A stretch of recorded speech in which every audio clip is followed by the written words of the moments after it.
Macuspana, Tabasco.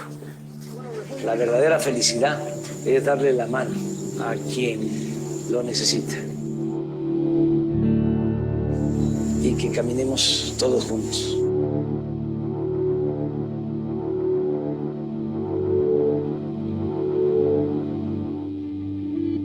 A Palacio o a Palenque, Chiapas.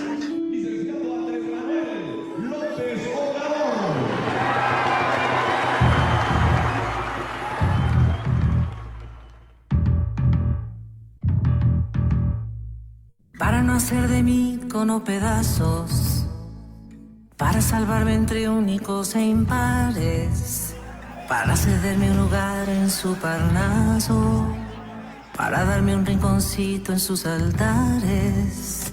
Me vienen a convidar a arrepentirme, me vienen a convidar a que no pierda, me vienen a convidar a indefinirme. Me vienen a convidar a tanta mierda. Yo no sé lo que es el destino. Caminando fui lo que fui. Ay, adiós, que será divino. Yo me muero como viví. Yo me muero como viví. Yo me muero como viví.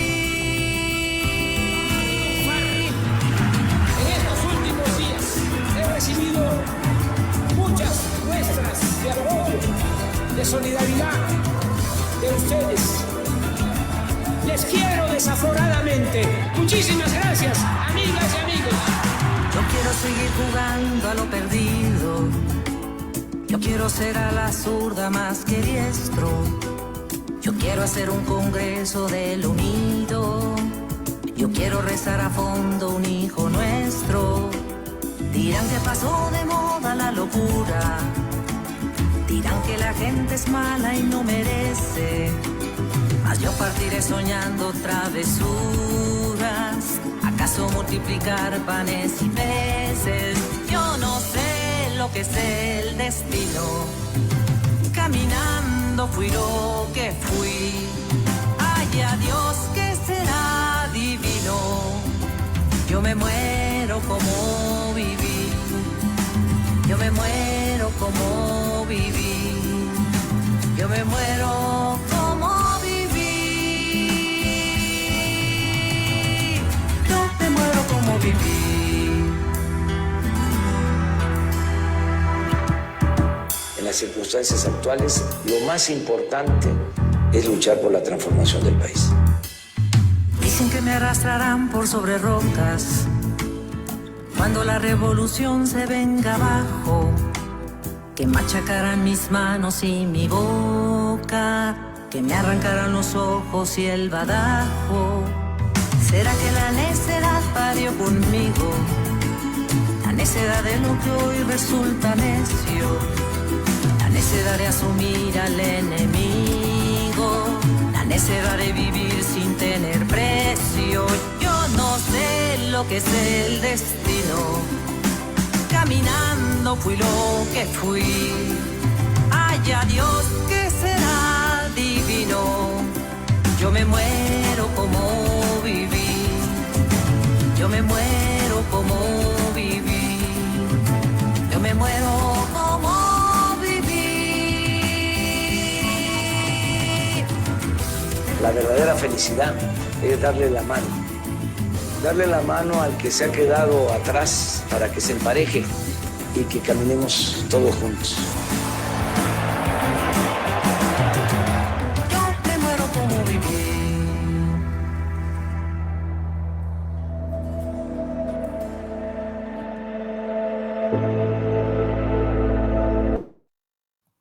Saludos, queridas compañeras, compañeros, amigas, amigos, camaradas. Soy Soledad Palma Vázquez, Milpa Morena del movimiento, militantes y simpatizantes del movimiento. Les da la bienvenida.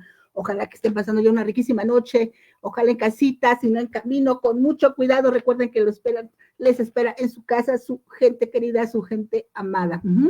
Pues bien, aquí estamos como cada jueves con temas, un tema extraordinario también porque nos ha tocado vivir en muchas formas, sobre todo aquí en Milpalta, recordemos. El tema de esta semana es el EZLN, el número 3, que ya lo tenemos comprometido con nuestro querido compañero profesor Héctor Castañón Basaldúa.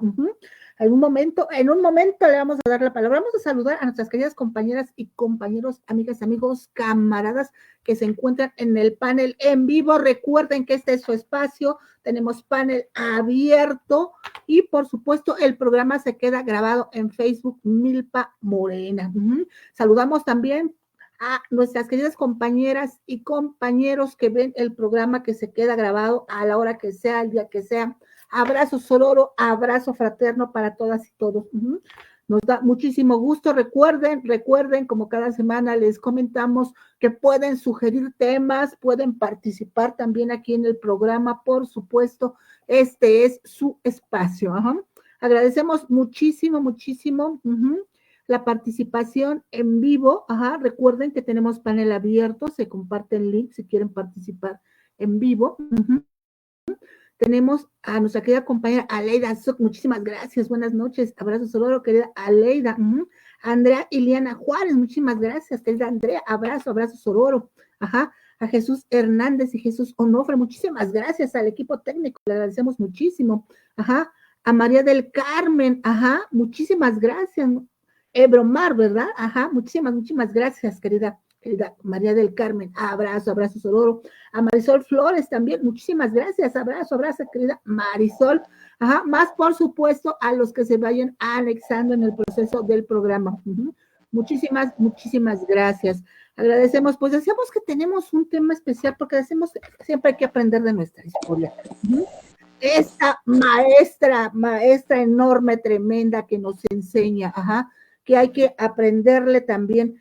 Comentábamos, dicen que nadie experimenta en cabeza ajena, y decíamos, si llevamos esta afirmación a lo que es un país, este país pues no está experimentando en cabeza ajena, nos ha tocado vivir muchísimos procesos y hay que aprender de ellos, y hoy en específico vamos a checar el EZLN. ¿Qué aprendizajes históricos nos deja el EZLN? Por supuesto, con nuestro querido compañero, el profesor, médico veterinario zootecnista también, Héctor Castañón Basaldúa. Muchísimas gracias, estimado querido compañero Héctor Castañón Basaldúa. Pues tienes la palabra, platícanos, coméntanos, bienvenido, abrazo fraterno. Muchas gracias. En principio, buenas tardes, buenas noches a todos, todas, compañeros, compañeres. Aquí estamos de nuevo retomando el tema que ya habíamos iniciado, que bueno, yo quiero que recuerden de alguna manera lo que ya se habló, lo que ya se comentó, lo que se ha venido hablando, discutiendo, en el sentido de muchos factores, ¿no? Por principio, bueno, se supone que el EZ, vamos a hacer un pequeño recorrido histórico, surge en 1994 ante la propuesta de Carlos Salinas de Gortari de hacer la firma del Tratado de Libre Comercio que vendría a afectar en particular las tierras ejidales, ¿no? Y por supuesto lo más connotado en ese momento era el campo, que ustedes recordarán que durante mucho tiempo el campo estuvo fuera de la mirada del Estado, fuera de la mirada de los propios habitantes de las comunidades, y que esto generó una migración muy fuerte hacia Estados Unidos por parte de los campesinos, que sí ganaban un poco más allá, pero estaban alejados de sus familias, estaban alejados de su tierra, de sus raíces, de sus costumbres, y a muchos lugares donde llegaron, pues no tenían, como en otros casos ocurre, no tenían la oportunidad de mantener su contexto comunitario. En un principio, bueno, el campesino está arraigado a su tierra, está arraigado a su familia, a su casa, a su espacio, pero también siempre, como todo mundo, tenemos la idea, la necesidad de conocer otros espacios, ¿no? Y esto va a depender de la edad. Yo me encontré en varios lugares donde trabajé, particularmente jóvenes, adolescentes, oscilando entre los 15 y los 18 años, son los que tienden a migrar y también lo hacen como un parámetro de socialización entre ellos. Eso me tocó verlo, no solamente hacia Estados Unidos, pero sí a zonas cercanas a su comunidad, ¿no? Ya sea a la cabecera municipal, a la capital del estado y también a la Ciudad de México. O algunos llegaban a ir a la zona de playas, otros llegaban a ir a otras montañas, en fin, ¿no? Me tocó la experiencia de un poco hablar de esto en el contexto, la situación que manejaban los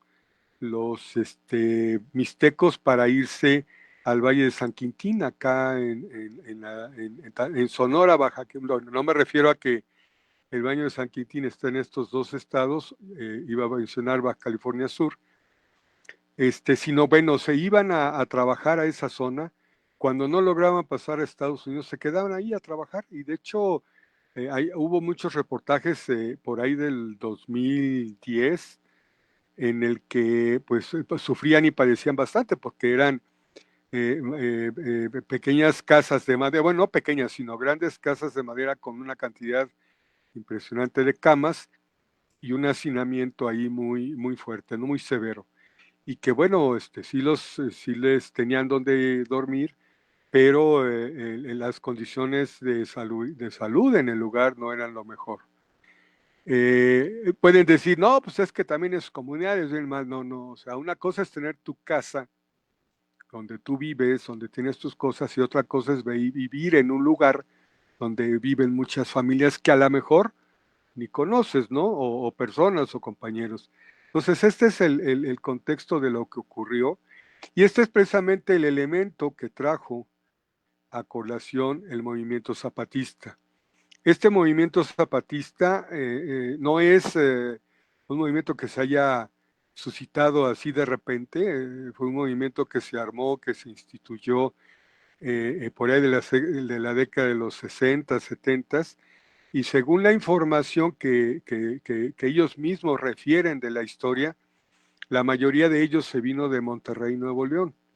Obviamente vino gente de otros estados, o llegó gente de otros estados, y comentaban en una de sus anécdotas de su forma en que llegaron a las comunidades y no sabían hablar las lenguas que tenían ahí, ¿no? Que es el tzal, el tojolabal, el tzotzil, todas derivadas del maya, y que y por supuesto tampoco las culturas y tradiciones que había en esta región o que existen en esta región, ¿no? Entonces, muchos de los intelectuales, porque eran muchos de ellos intelectuales, estudiantes, profesionistas que se fueron a formar el Ejército Zapatista de Liberación Nacional, estaban tratando de llegar y formar un grupo o grupos de izquierda con las comunidades, y dijeron que iba a ser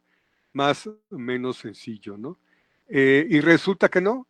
O sea, lo primero que se topan es con que, bueno, pues preséntate, dinos qué quieres y nosotros vamos a saber si lo aceptamos o no, ¿no? Y este es un primer elemento con el cual ellos se enfrentan. Y cualquiera de nosotros que trabaja en comunidad, lo primero que tienes que llegar es a presentarte y a conocer a las gentes importantes o gentes líderes de las comunidades, detectarlos para poder llevar a cabo el trabajo o la actividad que tú quieras, ¿no?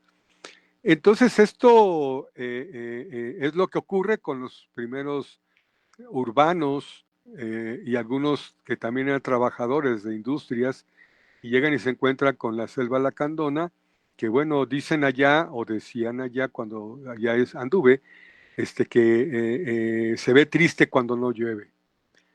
¿Y qué quería decir eso? Pues que constantemente está lloviendo, ¿no? Pasan 2, 3 días, 4 días, ya es así como que raro que no llueva, ¿no? Entonces, pues imagínense a personas urbanas con zapatos, con algunos con botas, con poca ropa y empapados, porque pues ahí no había, cuando llegan, pues no, las comunidades pasando, particularmente las que conozco de Ocosingo y Margaritas, pues el territorio es selva, lo que llaman la selva lacandona, ¿no? Que para los biólogos es bosques de selva baja caducifolia, que quiere decir que cada ciclo cambian de fojas y con una impresionante cantidad de árboles, de plantas, de insectos, el chaquiste, que es un animal muy pequeño, hagan de cuenta que es el tamaño de de la cabeza de un alfiler, y cuando estás por allá, híjole, te deshace el cuerpo y te genera muchas ronchas porque te estás rasque y rasque. Cualquier efecto que no tenga cobertura de alguna ropa fuerte, de algodón particularmente y gruesa, pues es el lugar donde puede no llegar a picar el chaquiste. Sin embargo, si encuentra un lugar pequeñito en el cuerpo, pues lo pica, ¿no? Y les digo, es muy doloroso y dura bastantes días, a pesar de un insecto tan pequeño. Y la gente allá tiene maneras de cubrirse. A veces sirven las telas, a veces sirven estas ropas con entradas de aire, ¿no? Pero que es muy pequeñita, pero este insecto pues pasa todo eso. Entonces la gente ya se cubre con algunas, con humo, con taparse todo el cuerpo, pero imagínense taparse todo el cuerpo cuando están a temperaturas de 36 a 40 grados y en una zona bastante húmeda. Entonces, pues no es nada fácil. Para los compañeros que llegaron tampoco. Y se los quiero decir, para cuando yo trabajé allá con muchos compañeros, no todos, pero muchos compañeros con los que llegué, pues se sufrían, ¿no? Aún a pesar de uno de los coordinadores con los que me contó trabajar, híjole, lo picaban y él se refugiaba, se iba al cuarto, a la Margaritas donde vivíamos, y ahí se quedaba 2, 3, 4 días hasta que se volvía a recuperar. Entonces, pues a mí, gracias a Dios, y ya que llevaba yo un de estos que se llamaban antes espantamoscas y matamoscas, que era de un olor muy fuerte. Yo me tapaba con mi sleeping bag y me cubría la cara con un trapo de algodón para evitar ahogarme, y me ponía en la cabecera este producto, ¿no? Entonces, no era nada fácil, no es aún nada fácil. Lo peor de todo es que estamos acabando con las selvas, con los bosques, por la cuestión de la tala. Esto ocurría también en esos momentos en Chiapas, y el árbol más grande que a mí me tocó ver, con el que me tocó compartir, convivir, y que me veía cada 8 días pasar por el mismo lugar, era la ceiba. Es un árbol grandote, inmenso, no tiene una corteza como la de pino y encino, es muy livianita, muy suavecita, grande, enorme, y ellos, los indígenas de allá de Chiapas, con los que me tocó trabajar, lo respetaban muchísimo, ¿no? Solamente tomaban un árbol cuando era atacado por un rayo, se tumbaba, pues, y iban y con sierras lo partían y lo repartían en la comunidad para quien le hiciera falta para alguna situación de tablas para su casa, ¿no? O sea, no para quemar, sino para tablas que sirvieran para la construcción de su casa. Entonces, ellos tienen por costumbre, porque bueno, ahí les comentaba la otra ocasión, ellos tienen en su casa, ¿cómo se llama? Su entrada, ¿no? Su porche, que le llamamos nosotros, o le llaman en el norte. Generalmente son de madera, como les decía.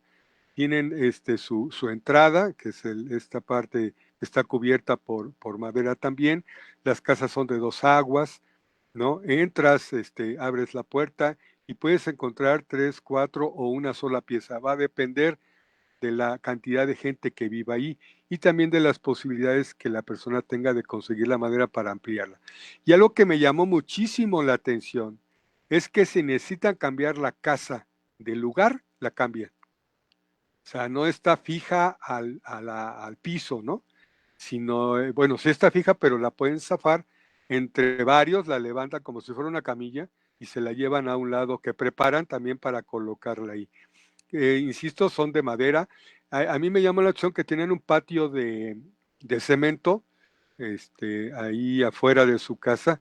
Yo decía, ¿cómo tienen patio y sus casas no son de cemento, no?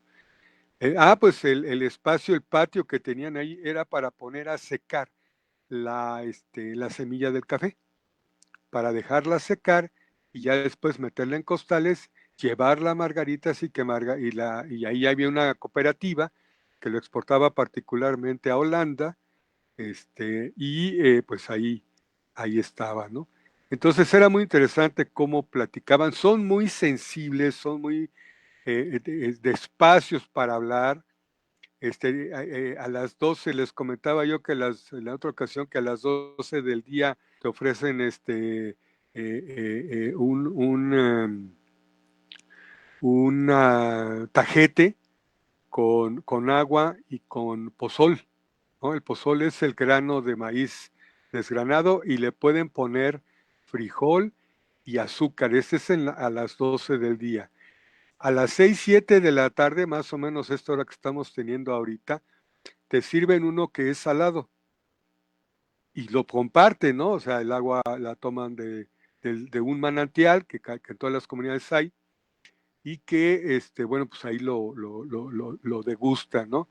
A mis compañeros que estuvieron en las comunidades, ellos pedían una cuchara, ¿no? Y ahí estaban y pues ya con el tajete lograba comer.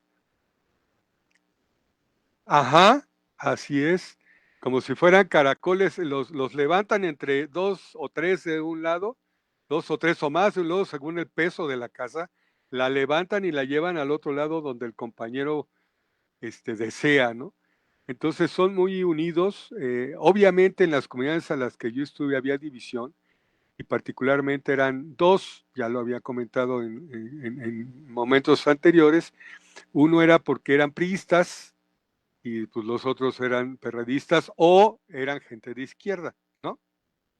Podemos decir, es que como ellos de izquierda que no sé qué, bueno, pues era el trabajo que le tocaba hacer a todos los sacerdotes y hermanos que trabajaban con don Samuel Ruiz. Ajá, entonces él generó comunidad. Y era hacer comunidad, era como ser compartido. De hecho, la iglesia no era ni de cemento, ni de adobe. La iglesia era de madera también. Y en la época de fiesta, tomaban las hojas de los árboles, cuando estaban en la zona alta, tomaban las hojas del pino y con eso adornaban la entrada de la iglesia.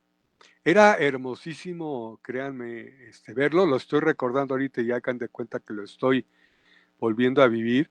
Las sillas de madera hechas por ellos mismos, la cruz que estaba a la entrada y que estaba ahí en lo que sería el altar, que era una mesa también. Entonces era algo muy sencillo, muy bonito y hasta puede uno recordar, que es lo que estoy pasando ahorita, el olor, ¿no? El olor de esas hojas del pino y de otras ramitas que ellos iban ahí recolectando y poniendo para que la gente pasara por ahí. Entonces, esto o sea, estoy hablando de lo que es la comunidad para que podamos ir entendiendo el por qué los que llegan de fuera, en este caso los miembros que conformaron o que fueron a conformar el ejército zapatista, pues tuvieron que enfrentar, tuvieron que vivir, tuvieron que conocer, y que no fueron 2, 3 años, fueron aproximadamente, según los datos que se manejan ahí, alrededor de 10 o más años, ¿no? Entonces los líderes de las comunidades, que cada comunidad había líder, pues le dijeron a los que llegaban, ¿no? Bueno, ¿y a qué vienen, qué quieren? Platíquenos, ¿no? Y ellos se sorprendieron porque entonces tuvieron que explicar a la gente a que iba, ¿no? Y entonces, obviamente, pues empezaron a trabajar, se empezaron a vincular en proyectos de alfabetización, de ayuda a la siembra, de orientación, de asesoría y así. Y entonces, así como la comunidad o las comunidades ya tenían su modo o modus operandi de hacer las asambleas, de trabajar en equipo, de hacer trabajo comunitario, ¿no? De ir a limpiar la montaña para permitir la siembra del maíz a través de las terraceadas, que los hombres se levantan a las 4 de la mañana para irse a trabajar y las mujeres una hora antes precisamente para prepararles la comida, ¿no? Y que se ve que es un trabajo de equipo. Ajá, lo que me tocó a mí ver no fue características muy severas como lo veía yo en la ciudad o en otros lados, con este asunto del machismo. Ajá. Entonces era muy interesante, es muy interesante tratar de entender el proceso. Nosotros tuvimos que leer, tuvimos que estudiar, que conocer lo que era la zona de la selva lacandona, y entonces para llegar primero para mostrar y enseñar a los y las mujeres, hombres que nos acompañaban para hacer el proceso de alfabetización, y que nosotros tuviéramos una idea clara de lo que íbamos a hacer. Yo me fui al principio con una compañera para ir a conocer dónde íbamos a trabajar, que era en principio en el municipio de Ocosingo, comunidades muy, muy, muy adentro. Ahí me encontré, les comentaba en alguna de las anteriores sesiones, un ejido que se llamaba Chihuahuita. Dije, qué raro, ¿no? Qué curioso está esto. Pues sí, un ejido chihuahuita, y cuando veo a la gente que vive ahí, todos eran o tenían las facciones de Chihuahua, ¿no? Porque vamos, yo también trabajé allá y bueno, la fisonomía es muy particular, ¿no? Por ejemplo, la gente de Chihuahua, no los indígenas, es blanca, ¿no? Y acá los compañeros son morenitos, ¿sí? Entonces, pues ahí se notaba perfectamente, y chaparritos en el sentido positivo, ¿eh? No de ir en contra de nada. Entonces, esto era muy, muy interesante el poder trabajar, y yo siento y sentí, cuando anduvimos por allá, no sabíamos todavía la existencia del ejército zapatista, y entonces pudimos ahí trabajar, conocer a la gente, convivir con la gente. Lo único que les pedíamos a la comunidad era, bueno, que les diera hospedaje y comida a lo que ellos estaban acostumbrados. Y así fue, y fue muy, muy agradable. Yo llegaba, me atendían, yo trabajaba con las personas con las que me tocaba hacer la supervisión, que fueron 5 comunidades, si no mal recuerdo, más una comunidad que me agregaron porque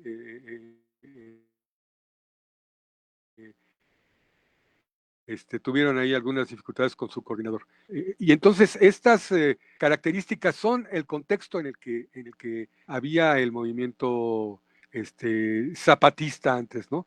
Entonces, generando esta organización, generando esta forma distinta de pensar, y que a mucha gente aún ahora, y lo vimos ahora con este proceso electoral, le cuesta trabajo entender el sentido del pensamiento indígena.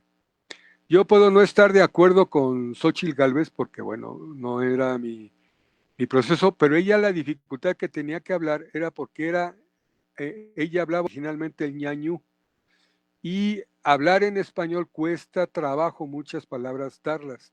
Entonces, en esa parte yo no estuve de acuerdo con la forma en que se apelaba, porque su origen le hacía que hablar así, y así ocurre en las comunidades indígenas y campesinas.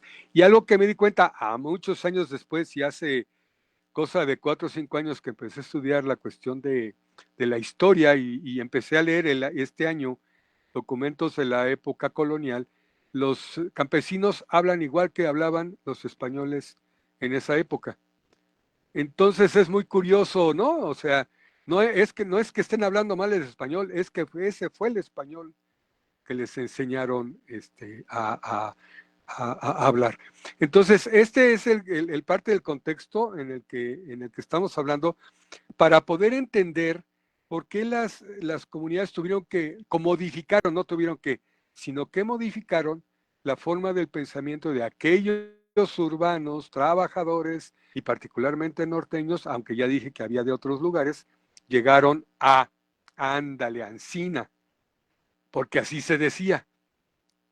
Entonces, este contexto es del que estamos de alguna manera hablando, porque ellos llegan a adaptar y adaptarse a esas características. Por eso la forma de narrar las historias por parte de Marcos. Ajá.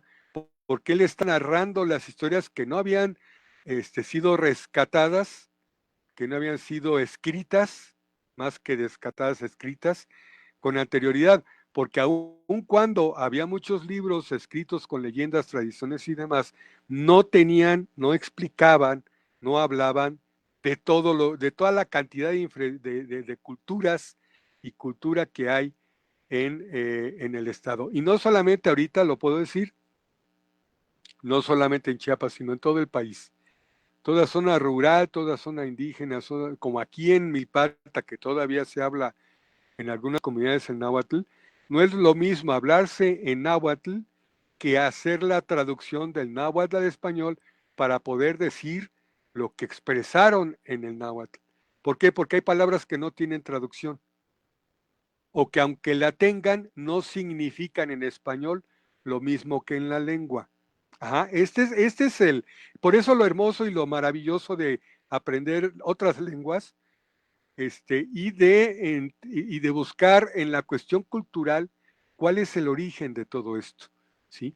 Y decía anteriormente, imagínense que estamos enseñando con el código del español a escribir las lenguas originarias, y las lenguas originarias no se escribía letra por letra o palabra por palabra, era a través de símbolos, a través de glifos, como también en Chiapas hay y en otros estados de la República. Y había otros, y hay otros, por ejemplo los rarámuri, los tepehuanos, que no tenían manera de escribir, solamente era la tradición oral, que es lo que en la crónica nosotros estamos tratando de recuperar N veces por acá, ¿no? Y no yo, sino mis compañeras y compañeros. Entonces, esto es lo que hay, ¿no?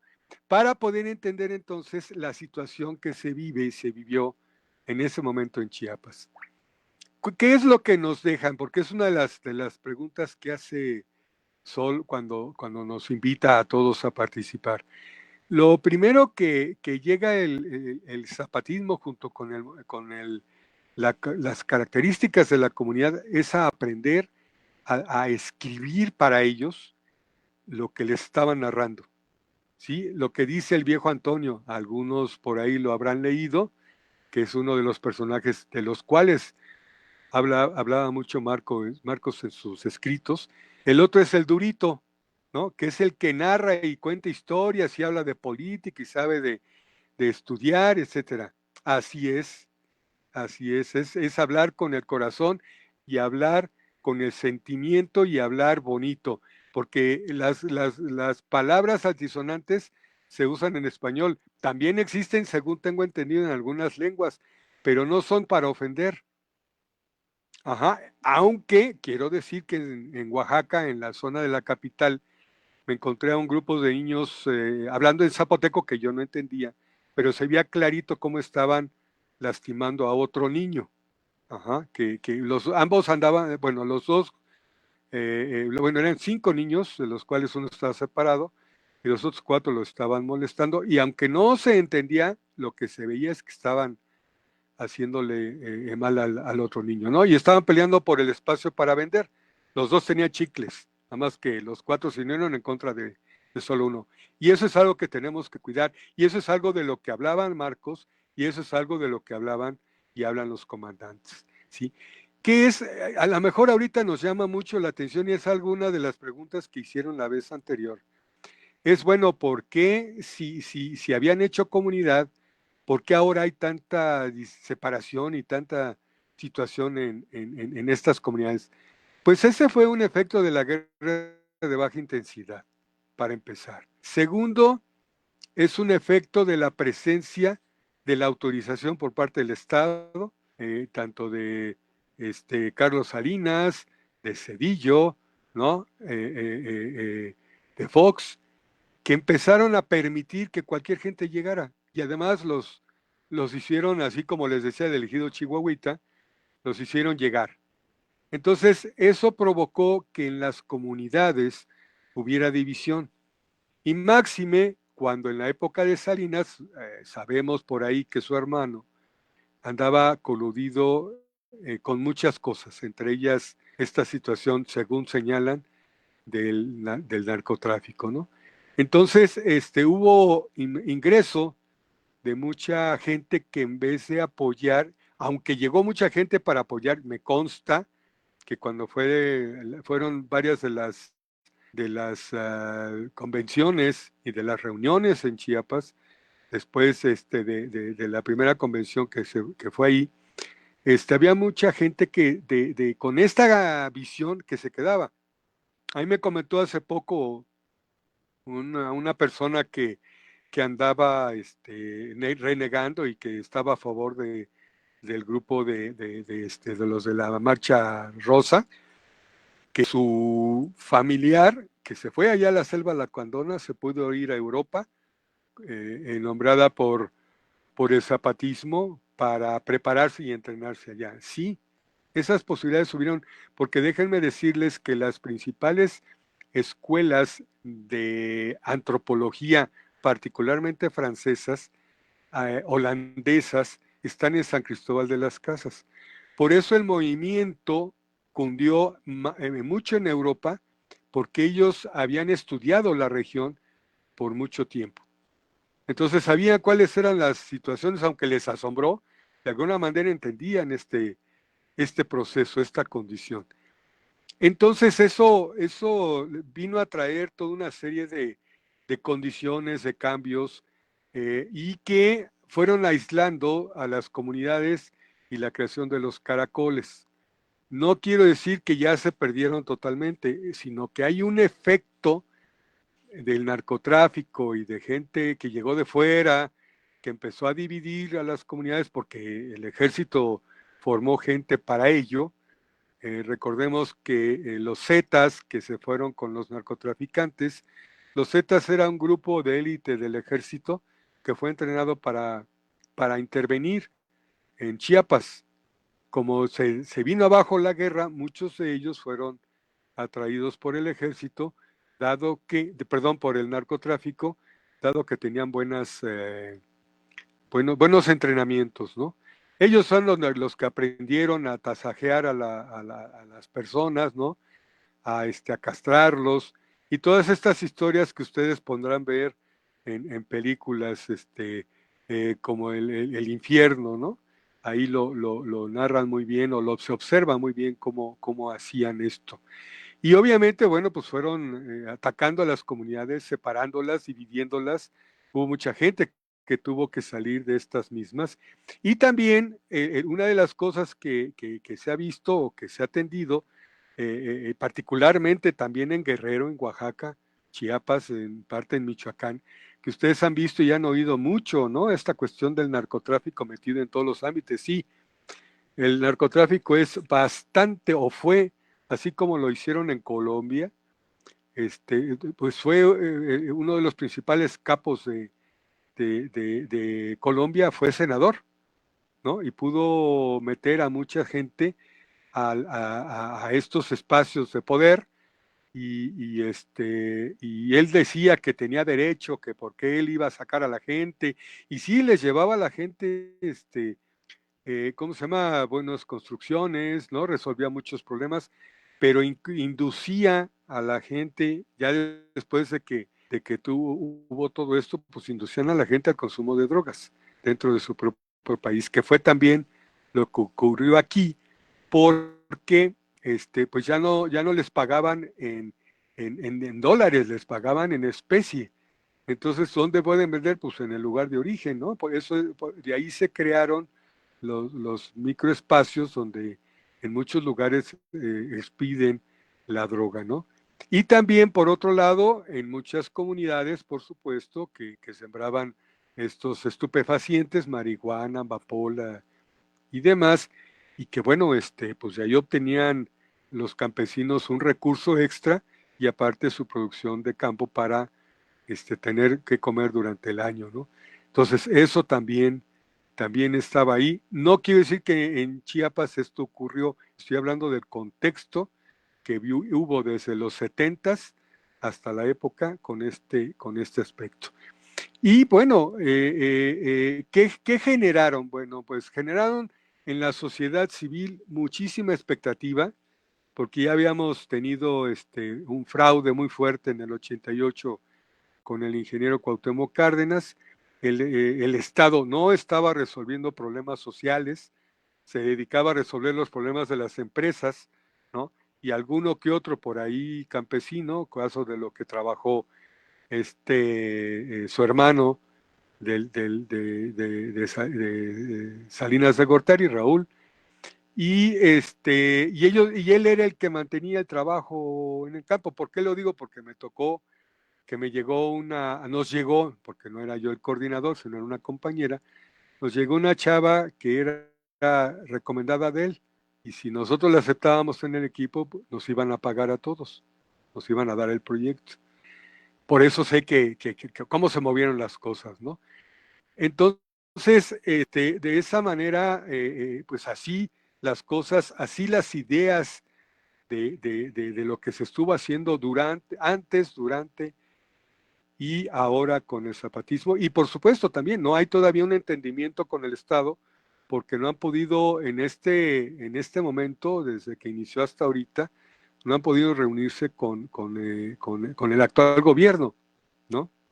No oigo que tenga alguna parte en algún discurso de la compañera Claudia que pueda ocurrir esto. No sé, en efecto, ahorita hay muchas dudas, hay muchas ideas, o sea, sí hay información de lo que puede estar ahí aconteciendo, pero también la guerra de baja intensidad que se ha dejado que funcione, que se ha dejado que camine, cosa que no ocurría, digamos, todavía en el 98, que fue la última vez que estuve por allá, 99, y eso todavía no ocurría, ¿no? Ahora señalan los compañeros y la gente que anda por allá que es muy complicado a determinadas horas ya estar, ¿no? En San Cristóbal las motos pasando de un lado para otro, amedrentando, cobrando piso, cosa que ocurre también aquí en la Ciudad de México y en otros lugares. Entonces, son cosas que se tienen que ir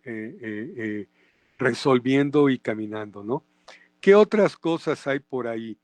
Permítanme, para ir contestando las preguntas. Sí existen los caracoles, sigue vive el movimiento internamente y cada determinado tiempo hay una reunión, particularmente cuando es su aniversario, y la gente llega a ir dependiendo de la comunidad donde se organice. Sí, pues, sí han cambiado las condiciones, por lo mismo que les comentaba, que les motivaron a organizarse. Sí se han cambiado porque se han tenido que hacer caracolitos, ¿no?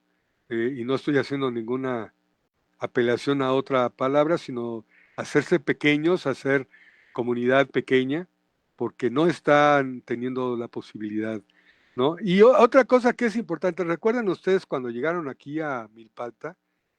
¿Cómo lo recibieron en el cuartel zapatista? ¿Quiénes platicaron con ellos? Me comenta el profesor Manuel que no se podía llegar, ¿no? Porque había mucha gente y sí, no solamente estuvo aquí las personas de Milpalta, vinieron de otros lugares, ¿no? De Morelos, Xochimilco, ¿no? De Tlalpan, de Tláhuac, ¿no? Del Estado de México y otros grupos que los venían acompañando desde que salieron a Chiapas a que llegaron aquí y se regresaron. Entonces la cantidad de gente que había era impresionante. Yo recuerdo el Zócalo porque ahí estuvimos con mi familia, estuvimos bien impresionante verla, que no cabíamos, no nos podíamos mover entre uno y otro porque el único espacio que había era el de la persona, ¿no? Y si había un movimiento, pues de mi codo había otro codo, del otro codo había otro codo, tenía yo personas en la espalda con su hombro, ¿no? Y de frente, pues tratando de también mantener distancia, porque era muy grande cuando llegaron al Zócalo, ¿no? Que fue cuando esperaban que Marcos fuera el que hablara en la Cámara de Diputados, y pues como bien lo dijo la comandante Ramona, pues el subcomandante es subcomandante y los jefes somos nosotros, porque se había especulado que había gente extranjera en ese movimiento y que no eran mexicanos, ¿no? Entonces ya cuando fueron a la Cámara y pudieron hablar, pues se dieron cuenta que tenían muy buen discurso los comandantes y las comandantes. Bueno, dice aquí, ¿un movimiento de este tipo tiene que ver con la sociedad en conjunto? Sí, porque se movió a nivel nacional. En Guerrero, yo llegué a Guerrero, les he comentado, con la finalidad de apoyar un movimiento autonómico en la zona de Guerrero que unificaba 3 municipios indígenas, particularmente nahuas, mixtecos, amuzgos, y pueblos negros. Entonces era muy interesante para mí cuando yo llegué, porque dije, están hablando en español, pero cada quien para interpelarse con sus compañeros hablaba su propia lengua, ¿sí? Y esto generó en todo el estado, particularmente la zona que yo estuve, pues mucho movimiento y mucha posibilidad de cambio, ¿no? Y eso fue lo que propició que en todos lados hubiera movimiento y hubiera gente organizada. A una parte de aquellos lugares a donde llegó el PRD y empezó a generar y a gestar a partir de ello, porque eso lo vi en Guerrero y en Oaxaca y en Chiapas, a partir de ese trabajo que se había realizado, pues el PRD llegó a apropiarse y a decir, nosotros somos como ustedes, ¿no? Vamos a trabajar con ustedes, aunque a la hora de la acción, ya lo he comentado, pues muchos de ellos, ya cuando eran diputados, senadores locales, senadores, diputados locales o regidores o lo que fuera dentro de la estructura municipal y estatal, pues en muchos casos se olvidaban de ellos. Entonces, esta era de alguna manera que la gente se estaba organizando y está organizada. Esta es la parte que también los grupos conformantes y conformadores de Morena también trabajan de esa forma. Se dieron cuenta, nos dimos cuenta que hay que estar con la gente, hay que ir a casa por casa, hay que platicar con la gente, porque si no, esto no se hubiera podido lograr. Y ellos fueron los que inicialmente pudieron trabajarlo de esta manera, ¿no? Entonces, esa es una de las respuestas, ¿no? Y bueno, ¿qué es lo que cada uno de ustedes ahora considera que ha ocurrido aquí? Yo traigo bueno, ya sabe, mi estimada Soledad, de mi mapa mental con el cual me apoyo para esto. Entonces, estoy dando un resumen porque hay mucho. Y lo principal que tenemos que buscar, y eso se buscó de la post-revolución, y particularmente el zapatismo en Morelos y aquí en Milpalta, y el villismo en el norte, ellos lo que buscaban era el apoyo y la charla y la plática y entender a la gente. No dicen, es que cómo Villa aceptaba a Fierro, que era un sanguinario, pues porque finalmente era parte del equipo. O sea, yo no voy a quitar, cuando yo tengo amigos, yo no voy a quitar uno que le cae mal a otro porque le cae mal al otro. No lo voy a quitar porque es mi amigo o mi amiga, ¿no? Entonces, esto era lo que pasaba. O sea, Fierro era muy fiel a Villa y hacía lo que Villa le tocaba y hacía las cosas que Villa debería de hacer y que no hacía porque la pensaba, ¿no? Y Fierro agarraba y cómo va. Fierro muere, según tengo entendido, en una persecución que hacen los carrancistas porque llevaban oro. Así es, eran parte de la estructura. Llevaba Fierro y un grupo de campesinos norteños, no necesariamente armados, traían ocultas las armas, y son perseguidos por los carrancistas y se dan cuenta que traen oro.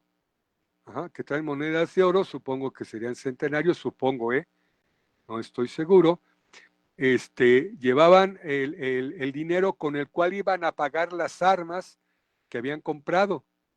Los persiguen los carrancistas y los matan en una laguna. Y lo que hace Fierro es, antes de que lo mataran, cuando lo están siguiendo y lo están disparando, tira el dinero repartido en la laguna.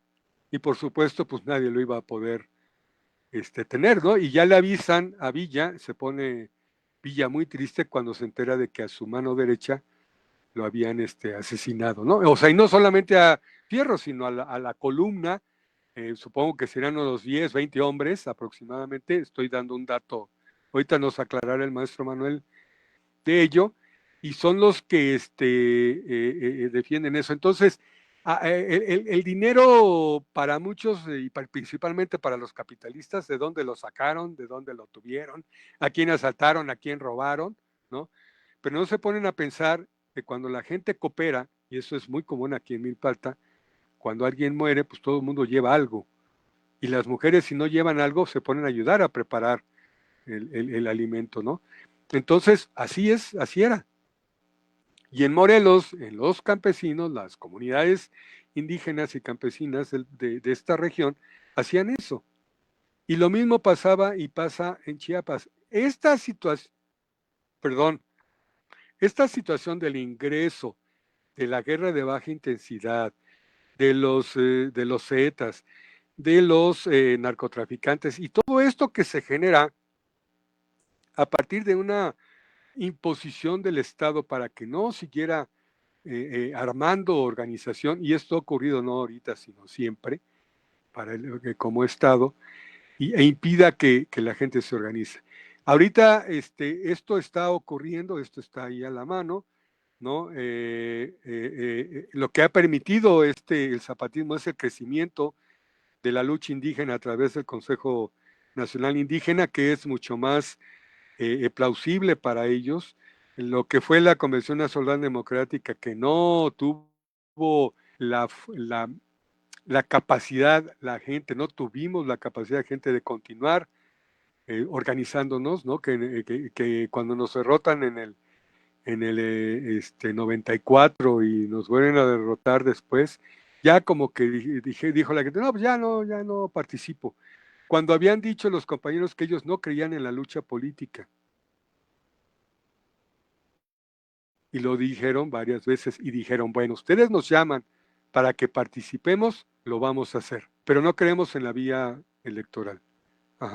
Entonces, pues obviamente al decir eso, pues el Estado se metió, ¿no? Y tiene que ver mucho con la visión que tenemos de el otro, la otredad que le llaman, ¿no? No es lo mismo un indígena yaqui de Sonora a un indígena tzotzil de Chiapas, ¿no? Y no porque sea malo o bueno, sino porque sus aspectos culturales son muy diferentes, ¿no? Bueno, yo ahorita lo dejaría ahí, Soledad, no sé si, creo que en tiempo ahí llevamos casi una hora, entonces si quieren participar, comentar, adelante. Creo que tú ibas a decir algunas cosas que nada más oí tu movimiento de labios. Sí, claro que sí. Muchísimas gracias, querido compañero, estimado compañero, profesor Héctor Castañón Basaldúa, siempre enorme con sus presentaciones. ¿Quién se anima? ¿Quién pide la palabra? Ya saben lo que gusten comentar, participar, si tienen preguntas.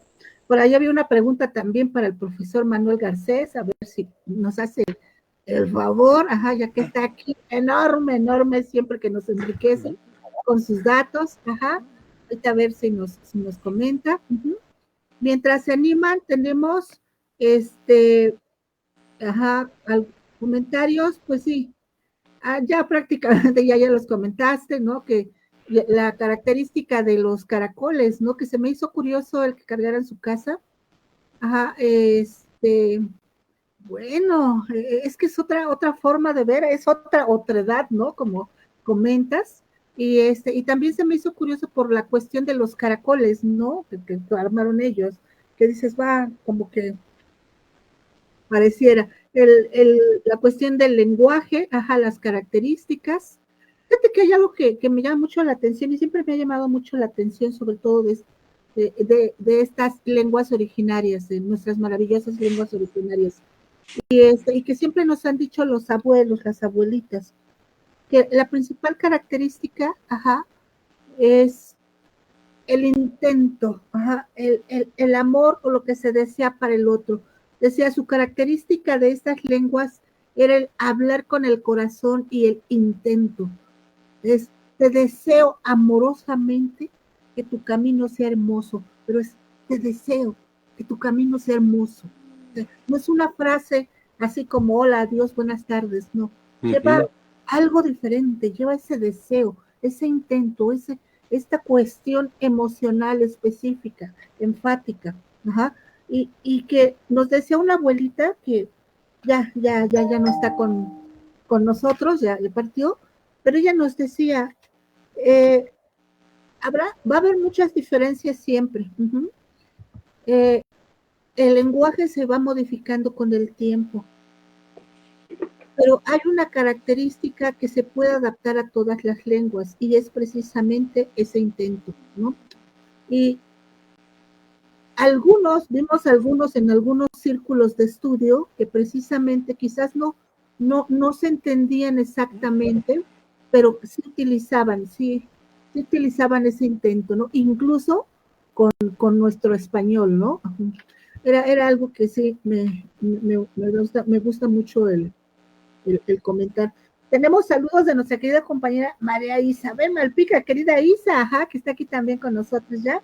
Dice, compañeras y compañeras, gusto saludarles muchísimas gracias, querida Isa, abrazo, Sororo, gracias a ti por estar aquí, por saludarnos, ¿quién se anima? ¿Quién pide la palabra? Yo vi a extraordinarios compañeros, y estoy aquí, esperando, sus comentarios.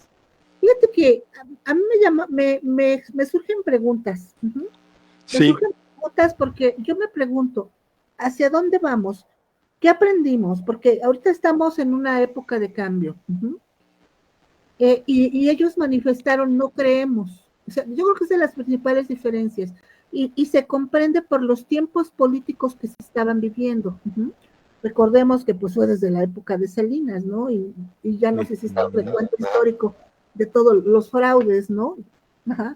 Entonces, se comprende que no se creyera, y que a veces se parte o se converge desde caminos, lógicamente caminos diferentes. Habrá un momento, podremos construir algún momento en el cual nuevamente, pudiera haber esa confianza, porque más que un movimiento aislado, porque como comentabas, fue un movimiento que, bueno, al menos públicamente se hizo en el mundo, etcétera, etcétera. Estuvimos a su principal vocero, a Marcos, en su momento, extraordinario comunicólogo, etcétera, etcétera. Pero aquí en el país podríamos decir que quizás para algunos fue algo lejano, pongamos la Ciudad de México, que se enteraron por las noticias, sobre todo en las ciudades, ¿no? Pero en los pueblos no.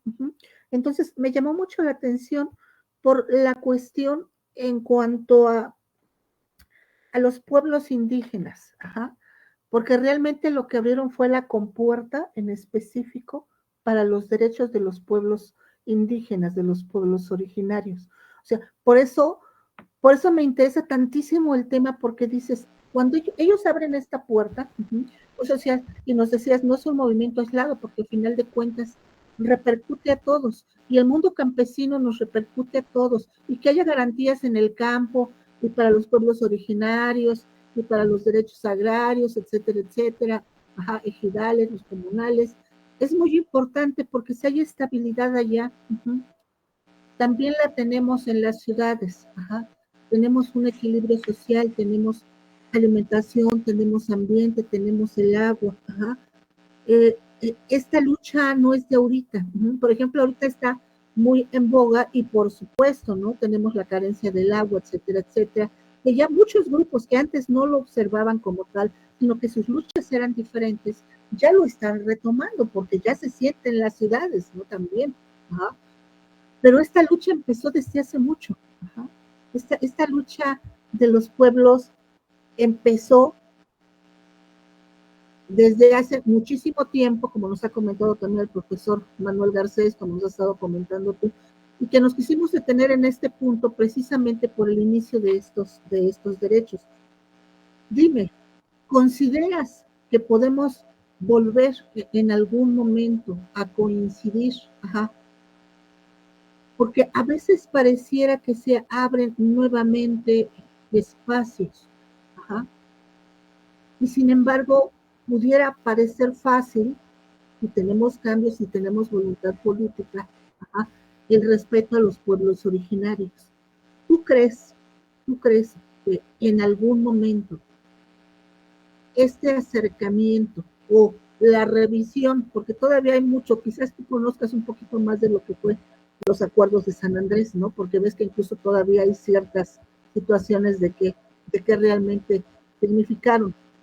¿Tú crees que pudiera en algún momento dado retomarse, ajá, la confianza de los pueblos originarios para con, sobre todo los que están más lejanos, que están sufriendo estas situaciones de violencia que nos están comentando y que nos duele el corazón a todos? Ajá. ¿Crees que pudiera haber este acercamiento y que fuera la llave de entrada nuevamente para establecer Mira, contra la injusticia? Mira, una de las dificultades que hay, particularmente en las zonas rurales, y hablando ya de comunidad, ya no siquiera de municipios, sino de comunidad, el problema es la ruptura con el caciquismo. Ajá, la ruptura con esa gente que todavía siente el poder. Por eso Alito está pensando que la puede lograr, porque sabe que hay comunidades, hay estados donde ellos tienen poder, porque siguen siendo sus esbirros, ¿no? Diríamos con una palabra conocida por muchos de nosotros. Entonces son sus esbirros y por eso ellos creen que pueden ir en contra de esta nueva propuesta que se está llegando. La segunda es que nos preocupemos, y lo comentábamos la vez pasada, que nos preocupemos más por ganar el poder que por resolver los problemas de la gente, ¿no? O sea, aquí quizás en la ciudad o en las ciudades podamos entender que, bueno, pues tenemos la beca, los ancianos ya tienen su beca, sabe que, pero hay lugares donde no llega, ¿no? Hay lugares donde esto está limitado. No quiero decir que no lo estén luchando. Yo sé y conozco gente muy comprometida, surgida de estos movimientos, que le está echando todas las ganas. Yo lo sé. Y mira, cuando los miro, cuando me imagino esto, sé que están trabajando porque los conozco. Pero también sé los obstáculos que encuentran cuando quieren llegar a un lugar a trabajar. Cuando los corren, ¿no? Cuando los amenazan. Estos compañeros de los que estoy hablando, dos de ellos, pues se metieron a sus casas porque eran defensores de derechos humanos. Los persiguieron por mucho tiempo, lograron sobrevivir porque ahí andan, pero eso fue el contexto en el que vivieron. Entonces, esto todavía existe. No crean que porque Guerrero ya ganó la hija de Félix Salgado y se puede recuperar y todo esto, ya la hicieron, no. Está ahí, así como ahorita están peleando, ya ni siquiera Xochitl, ajá, sino todos los que conformaron y fueron los esbirros de la comunicación, siguen testarudos a que, ¿por qué no viene a mi programa? Estamos invitándote, se me hace que nos tienes miedo, a Claudia se refieren. O sea, digo, por favor, y lo peor de todo es que hay gente que les cree, así sucede en las comunidades, hay gente que les cree. Entonces, esto no está, y muy fuertemente lo ha dicho Andrés Manuel, esto no está ganado. Esto se tiene que seguir gestando porque hay mucha gente que nos dice, ¿no? Morena va a llegar este sexenio y el otro quién sabe. Porque sabemos cómo somos. Nos conviene una cosa, nos conviene la otra, algo que la gente comentamos la vez pasada, ¿no? Algo que la gente no sabe por qué Moreno va, bueno, el que es ahorita el presidente nacional, va a ser secretario de Educación cuando pues no es maestro, ¿no? Y es algo que la gente en la calle y los maestros te reclaman. esta cuestión de los jueces, todos estamos de acuerdo, ¿no? Ahorita la cuestión, y no lo he comentado con el maestro, pero esta situación que pidió Claudia desde que estuvo ahí en el Politécnico, de que revisáramos la cuestión del examen y que iba a quitar con mi PEMS, que bueno, a mí se me hace un gran éxito que por fin quiten esa cosa, pero están preocupados por otros porque hay un miedo al cambio, porque no sabes hasta qué punto te va a repercutir en tu persona y en lo que crees que tienes. Entonces, toda esta cantidad de cosas están en la organización. Y tú sabes, y nosotros sabemos en movimientos sociales, que llega el mar, pero llega un mar tranquilo y te mueves en las olas, padre, pero te llega una tormenta y separa a mucha gente de tu movimiento que tú creías que era leal, que estaba convencido o convencida de que ese era el camino. Yo tengo muchos compañeros del movimiento universitario que créeme que ahora los veo y digo, ¿a poco tú, si tú eras mucho más radical que yo, tú me enseñaste a no ser radical? Digo, a ser radical. Entonces, eso es por ahí la situación de lo que tenemos. Los seres humanos somos cambiantes, nos adaptamos al medio y tenemos que tener la cultura de movimiento social, y por eso la necesidad de estos movimientos sociales, al cual se debería incluir a otros que por ahí andan, pero por cuestiones de facciosos, pues no funcionan. Yo recuerdo que muchos de los problemas que tenían las izquierdas en México era que se peleaban entre ellas. No era tanto el enemigo a vencer, sino que internamente se peleaban, ¿no? Y eso evitaba que pudieran ponerse de acuerdo, ¿no? Hay varias cosas en la historia de México y en la historia de la izquierda de México que tienen que ver mucho con eso, ¿no? Y que, bueno, hubo gente que trajo al formador del Ejército Rojo, y hubo gente aquí en México que ayudó para que lo mataran, ¿no? Entonces, o sea, eso existe. Los capitalistas pues están más juntos porque pues hay una lana ahí de por medio, pues mira, te va a tocar, mira, te voy a dar, ¿no? Entonces, pues el recurso mueve, y cuánto vales, ¿no? ¿Cuánto dinero vales? Decían los priistas. Bueno, ¿cuánto vales para que ya no sigas en esto? Pues sabemos algunos que seguimos pobres porque no recibimos nada, y aún hay gente que dice que tú sí recibiste, ¿no? Y esa es una cuestión del ser como ser humano, que con tantas experiencias que hemos tenido de cómo actuamos, pues nos fraccionamos. Yo sí creo, y déjame decirte lo que como movimiento social, yo sí creo que hay posibilidades de mejorar esto, pero no a partir del estatus de poder, tiene que ser a partir del grupo, de la generación de organización, de que gente, como lo está haciendo Clara, gente que te cubra, gente que te proteja porque vas a defenderla. Ajá.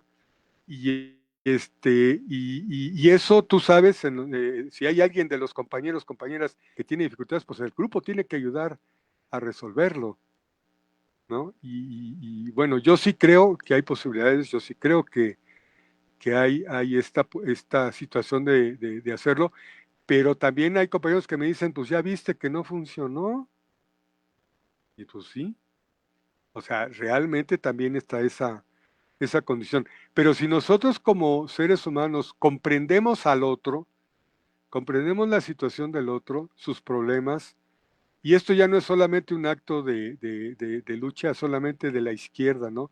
Sino un sentimiento que, como tú bien decías, sale del corazón. ¿Te comprometes o no? ¿Le entras o no?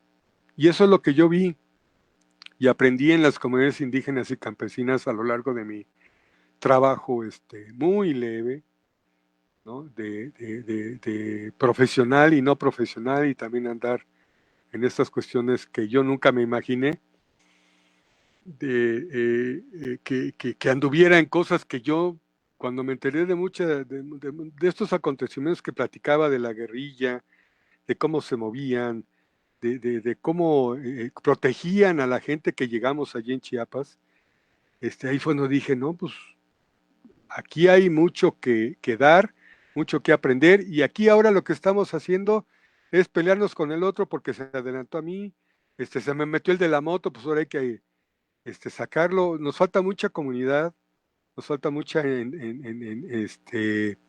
¿cómo se llama? Capacidad de amar al otro, y no por la prisa y por el tiempo y por mis ganas, pues afectar al otro, ¿no? Si llego yo bien y si no llegó, pues ese es su problema. Y todavía lo castigo porque llegó tarde. Entonces, o sea, el asunto para mí es complejo, pero eso no quiere decir que no se pueda. Pero en esa complejidad tenemos que aprender a caminar, ¿no? Y eso es algo que trae la UACM, está haciendo muchos estudios sobre la complejidad, ¿no? Entonces, pues ahí está.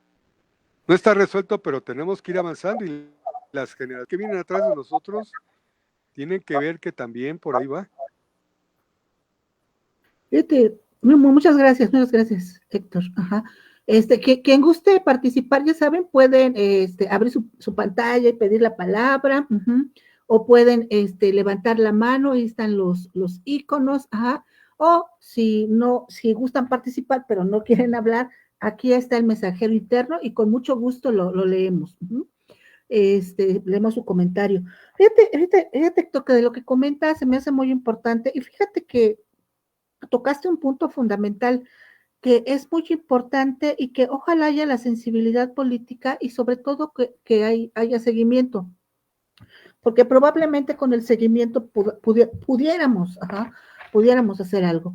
Y esto es con respecto a la educación. Fíjate que hablabas tú de la otredad, y de lo maravilloso y también lo complejo, está en la educación y en la forma de enseñar. Por eso tan importante la reforma educativa, y por eso tan importante que se adapte a cada zona, porque simplemente lo que tú acabas de comentar, lo del Comipem, simplemente una injusticia completa, porque es a jóvenes de una comunidad completamente diferente, que muy probablemente ni siquiera tenían tecnologías específicas, internet, etcétera, con otros chicos que probablemente sí lo tenían, ¿no? Entonces, es una desigualdad tremenda, y no quiere decir que uno sea mejor que el otro, etcétera, etcétera, sino que simplemente son diferentes, se adaptan a las circunstancias, a las situaciones, de ahí la situación de injusticia, ¿no? Entonces, por eso es tan importante cada punto en específico que se vaya tomando, se vaya retomando. No es un punto más, es algo fundamental en nuestra sociedad, la educación simplemente. Incluso el saber mediar y revisarnos como sociedad, porque acabas de comentar lo difícil que es el participar y el organizarnos, y que muchísimas veces están los intereses. Entonces, en estos intereses, por supuesto, que se quiebran muchas cosas, ¿no? O sea, hay muchos que quizás estén apoyando muy fuerte al principio, pero que cuando tienen un cargo, desde muy chiquitito, hasta ya más grande, se olvidan de dónde vienen y a quién representan. Eso es muy importante no olvidarlo. Aparte de ello, y es arriba y es abajo, y es en los cargos chiquitos y en los grandotes, es en los de yo tengo influencias porque el jefe máximo es mi amigo, mi cuate, y entonces llegan y abarcan y ocupan espacios, o atropellan a camaradas, a compañeros. Y esto es ¿por qué? Por una forma y un sistema finalmente que se aprendió, que está aquí en la cabeza, de hacer política neoliberal, porque somos de izquierda, pero la política vencedora que hemos conocido es la neoliberal.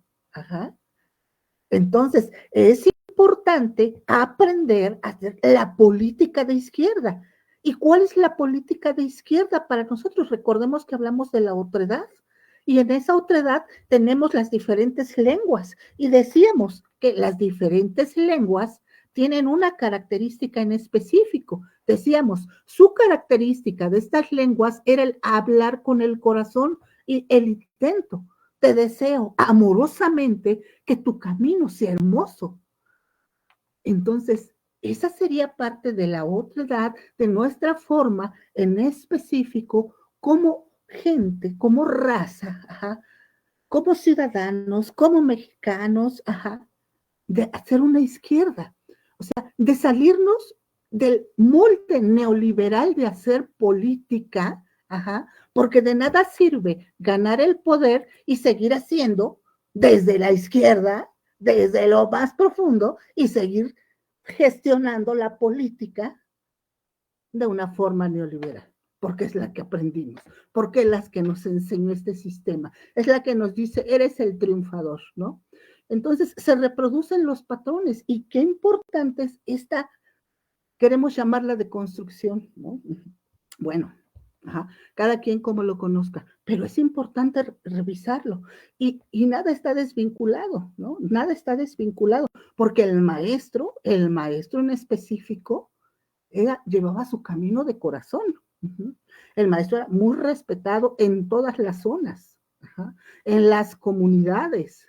El maestro representaba muchísimo, el maestro era recibido amorosamente por una comunidad, iban y le llevaban el maíz, el frijol, le llevaban unas tortillas, mire maestro, cosechamos calabacitas, o sea, esa era la diferencia, o sea, es tan importante el aprender nosotros a hacer una política diferente. O sea, de ahí me llama mucho la atención, porque a partir de ahí es como pudiera darse ese acercamiento, del respeto hacia los demás, el respeto a los pueblos originarios, el respeto,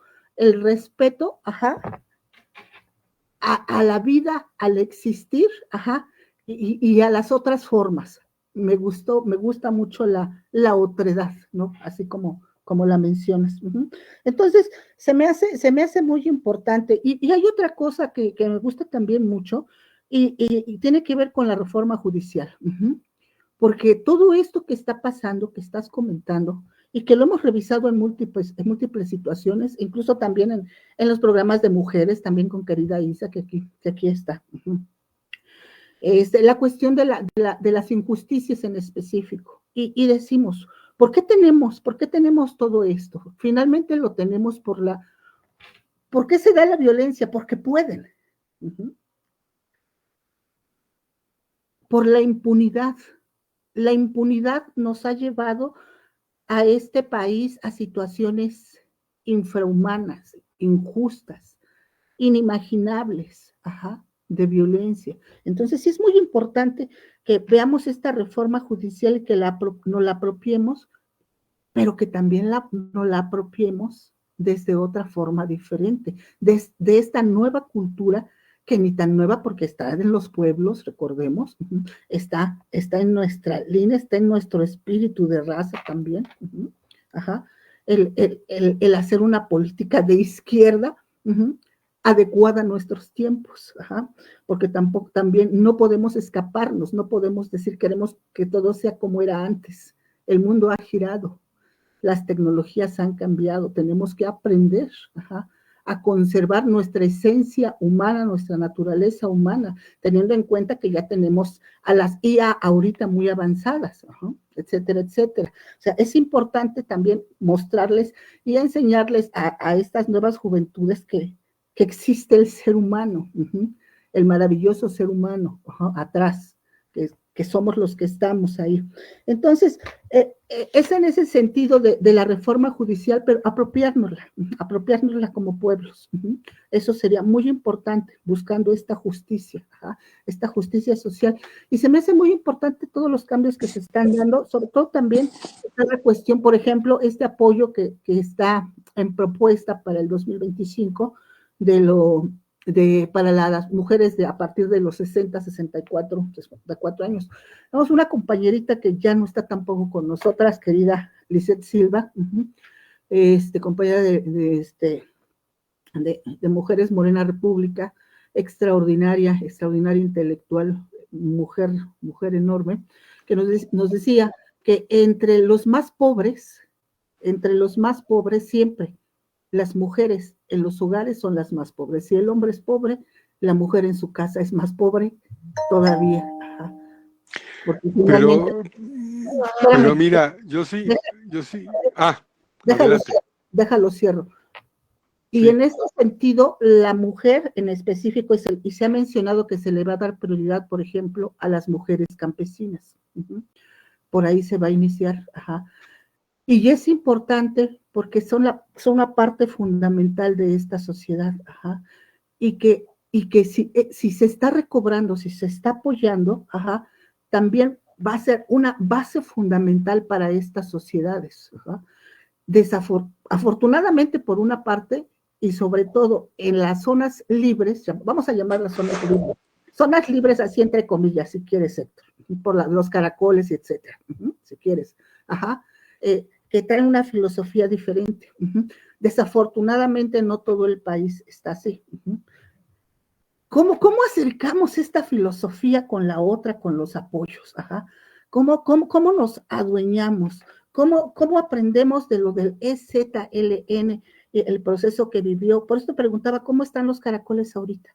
¿Hay rescatable? O sea, sabemos lo que pasó, las comisiones, Encinas que salió, que a final de cuentas pues no se pudo terminar la cuestión.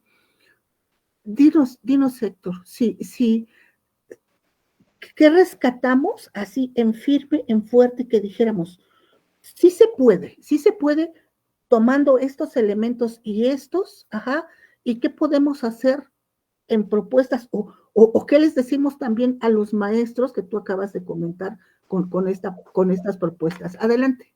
¿A quien quiera hablar, quien quiera hablar? Yo como no hay manos arriba, yo me sigo adelante. Así es, estamos esperando que participen. Bueno, rápido, mira, yo soy de los que creen que todo esto es posible, pero es de trabajo. Yo no creo que las organizaciones y movimientos sociales que con los que nos hemos reunido hayan surgido de ayer. O sea, son movimientos por la consolidación que tienen, son movimientos muy sólidos, son organizaciones muy fuertes. Y eso es lo que está. Entonces, yo creo que sí es posible, porque vamos, está ahí, lo tuvimos el domingo, lo tuvimos el sábado, allá en Iztapalapa, y fue mucha gente que yo dije, estaba lleno el auditorio, y era mucha gente la que había ahí. Discutía con un compañero yo decía que eran como más de 1000, y me decía, no, mira, empezó a hacer cuentas, ¿no? Y dije, bueno, no me voy a pelear por eso. Pero lo impresionante es que llegó gente de toda la Ciudad de México. Y llegó gente de Sonora, llegó gente de Colombia, gente creo que de España, que estuvieron ahí con nosotros. La gente de Tláhuac organizó la comida del domingo. O sea, qué padre que tengamos esa capacidad de organización. Y eso es lo que hablaba que hacen las comunidades campesinas e indígenas de este país. El asunto es cómo lo recibimos. Ay, es que el huevo estaba salado. Ay, es que el frijol, pues yo quería bayos y eran negros. No, pues es que el arroz, pues le faltaba. Pues ya tronaste y la próxima vez no te van a invitar. Entonces tenemos que entender esa parte porque, a ver, la organización no es un asunto que tenga que ver una estructura de aprendizaje escolar. La organización es un asunto, como tú lo dijiste, de que nace del corazón. ¿Me meto o no me meto? Así de simple. Algunos hemos estado metidos en eso porque, pues, no sé, nos dieron una paleta y esa paleta tenía un pegamento que ya hizo que no nos separáramos. Perdón. O es algo que nos nace del corazón, así como a mucha gente hacer el bien por los demás, ¿no? Y así estamos. Entonces, yo sí veo con este movimiento, con estos movimientos, que hay futuro. Yo no creo que esté apagado el zapatismo hay otras condiciones que habría que ver, que habría que estudiar, que habría que valorar y que pues hay organizó, porque la organización no se ha acabado. Yo me place que haya muchas cosas nuevas, te digo, compañeros que son de movimientos hasta guerrilleros, están trabajando para sacar adelante las comunidades que les son encargadas, y qué bueno, yo estoy acá en mi escuela trabajando con los jóvenes, tratando de verlos desde otro punto de vista que me cuesta mucho trabajo que mis compañeros lo hagan, y que además crean que lo que estoy haciendo es bueno. Porque además me he preparado para eso, pero siguen creyendo que uno está en otro mundo, ¿no? Y sí, estoy en otro mundo, es totalmente cierto, pero no me avergüenzo de estar en ese otro mundo. Veo las cosas de otra manera. Discúlpenme. O sea, no puedo meterme que la persona vale por el dinero que trae. Eso no me cabe. Si yo puedo ayudar, voy a ayudar. Si yo puedo hacer esto, lo voy a hacer. Y creo que aquellos que hemos estado en movimiento sabemos de esto, porque lo hemos padecido. Yo tuve días de que no comí, yo hubo días donde no tenía luego dónde recogerme. Aquí en Chiapas me acordé mucho por un comentario que hice en esta semana con la familia. En el camino que iba yo de una comunidad a otra, vez salía yo ya muy tarde para ir a visitar la otra. Y me agarraban la noche 8, 9 más o menos, que ya no hay luz, o sea, allá no hay luz. Entonces ya no hay manera de seguir caminando porque pues hay animales ponzoñosos, hay otro tipo de animales que te pueden, el gato montés por lo menos, entonces ya no te debes arriesgar. Y había una casita de madera, de teja, de esta cosa de, ¿cómo le llaman? De adobe, de tipo tierra, ¿no? Cocida, que era la que buscaba, la que ponía el techo, ¿no? Y yo me metía, ahí estaba la cama bien puesta, pero sin nada, o sea, era la pura estructura, la pura madera. Y ahí me quedaba yo a dormir. Entonces, pues sabes lo que es dormir a la intemperie, sabes lo que es dormir en una cabañita, casita así. Y es muy enriquecedor para mí ha sido. Y eso me llama la atención porque hay gente que ni siquiera ha vivido ello, ¿no? O sea, ni siquiera sabe lo que es una tortilla de esas grandotas. Se les decía ayer a unas compañeras, unas tortillas grandotas de alrededor de unos, que será 50, 60 centímetros, hechas por mujeres mixtecas, y ellos se comían como 4 o 5, yo no acababa ni una y media, porque eran enormes y además gruesas, pero qué rico sabía comer ahí, ¿no? Así con un pollito, que pobrecito pollo, ¿no? Parecía de estos animales chiquitos, porque pues poquita carne, pero el caldo, o sea, la comida, el compartir, el platicar, el que te inviten, no lo cambio por nada. Y o sea, ¿qué significa esto que estoy diciendo? Pues que no te pongas de roñoso, ¿no? Para cuando te invitan o para cuando te llevan carne magra, ¿no? Que estás comiendo un venado y no sabías que era venado, ¿no? O cualquier animal del campo que ellos cazan, y el que te lo inviten es fabuloso. ¿De qué estoy hablando? Pues de comunidad, de comprensión, de empatía, ¿no? De la otredad, decía Milán Kundera, ¿no? De la otredad del ser. Entonces, pues ahí está. Hay muchas, yo les puedo recomendar muchas películas, les puedo recomendar muchos libros, pero eso no se aprende en los libros, eso se aprende en casa. Eso se aprende en tu intuición, como dices tú, Soledad, el del corazón. Descubramos nuestro corazón, es lo que yo podría decir con esta idea y con este pensamiento muy ancestral. No mires con tus ojos de carne, mira con tus ojos del corazón. Yo a la gente, y eso es algo que quiero comentarles, yo soy católico y soy muy, muy creyente. Yo veo a la gente como una luz que surge de su ombligo, una luz intensa, hermosa. Y así es como los veo, a todos y a cada uno. Y no puedo pelear con esa luz porque pues es tu luz y esa luz me ilumina. Esa luz me da vida. Y si fue un corto tiempo o un mucho tiempo y después cambiaste, pues eso me dio algo y lo sigo trayendo, esa luz la sigo teniendo. Entonces no me pueden enojar porque estamos compartiendo desde esa perspectiva que les platico de esa luz que sale de ti y que termina cuando te vas. Y no termina, vamos, se transforma desde esta perspectiva. Entonces, eso es lo que me enseñaron mis amigos indígenas, mis maestros indígenas, y que si me oyen hablar me van a decir, te faltó esto y esto y esto y esto. Sí, con toda la razón.